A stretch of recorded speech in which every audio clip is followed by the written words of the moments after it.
നടി ആക്രമിക്കപ്പെട്ട കേസിൽ വഴിത്തിരിവായത് പാലക്കാട് സ്വദേശിയുടെ മൊഴിയെന്ന് P T. Thomas MLA. Good evening, ഞാൻ മെർലിൻ രത്നം. എല്ലാവർക്കും മോജോ ന്യൂസിലേക്ക് സ്വാഗതം. നടി ആക്രമിക്കപ്പെട്ട കേസിൽ വഴിത്തിരിവായത് പാലക്കാട് സ്വദേശി നൽകിയ വിവരമാണെന്ന് തൃക്കാക്കര എം.എൽ.എ. പി.ടി. തോമസ്. കേസിൽ മൊഴിയെടുക്കുന്നതിനായി എറണാകുളം ഗസ്റ്റ് ഹൌസിലെത്തിയപ്പോഴാണ് അദ്ദേഹം ഇക്കാര്യം വെളിപ്പെടുത്തിയത്.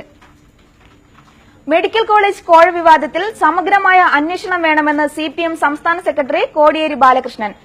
സംഭവത്തിൽ ബിജെപി ദേശീയ നേതാക്കൾക്കും പങ്കുണ്ട്. കോഴ ഇടപാടുകൾക്ക് ഒത്താശ ചെയ്യുന്നത് കേന്ദ്ര നേതൃത്വമാണെന്നും അദ്ദേഹം ആരോപിച്ചു. മതം മാറിയില്ലെങ്കിൽ കൈവെട്ടുമെന്ന് എഴുത്തുകാരൻ കെ.പി. രാമനുണ്ണിക്ക് ഭീഷണിക്കത്ത്. 6 മാസത്തിനകം മതം മാറണമെന്നും അല്ലെങ്കിൽ ടി.ജെ. ജോസഫിനെ ചെയ്തതുപോലെ വലതു കൈ വെട്ടിക്കളയുമെന്നും കത്തിൽ പറയുന്നു.